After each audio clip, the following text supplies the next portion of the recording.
এই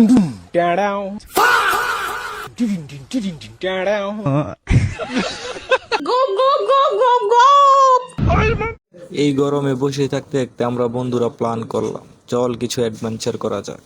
তারপর কি সোজা চলে গেলাম তরিকুলের বাসায় কাঁচা আম পাড়তে। তো বন্ধুরা, আমাদের এলাকার একজন গাইচ্ছা আছে, দেখতেই পাচ্ছ, সে অনেক কষ্ট করে গাছে উঠে পড়লো। আমরা ভাবলাম আজকে তো সে সব আম পারবে, কিন্তু টুইস্ট, নিচে দাঁড়িয়ে তরিকুল সব আম কুঠা দিয়ে পেরে নিল। চুদে চাটনি বেকার খাট। প্রচুর আম পাড়া হয়েছে, আমরা আমগুলা কুড়িয়ে কালেক্ট করে নিচ্ছি।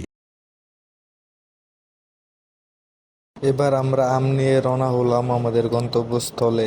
আমরা নদীর পার বসে আম ভর্তা খাবো।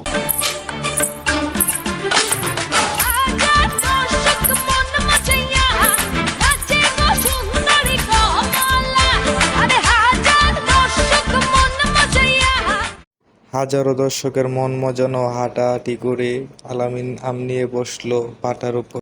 তরিকুল তার বিশেষ অভিজ্ঞতা দিয়ে সুন্দর করে সুলিয়ে নিচ্ছে আমগুলো।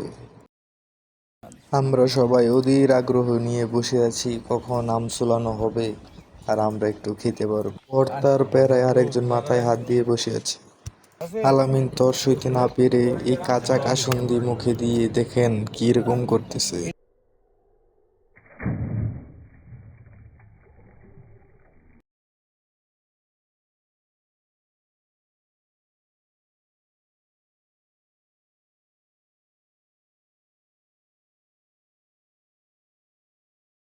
আমগুলো ধুয়ে নেওয়ার পর আলামিন তার নরম হাত দিয়ে কুচি কুচি করে আমগুলো পলে নিচ্ছে। আলামিন ঘরোয়া কাজ অনেক সুন্দর করে করতে পারে।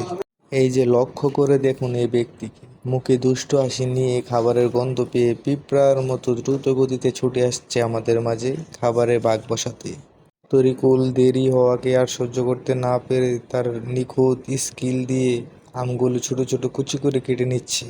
আমরা 1 ঘন্টা যাবৎ কাজ করতেছি আর সে এসে এই কাঁচা কাসুন্দি গিলে গিলে খাচ্ছে।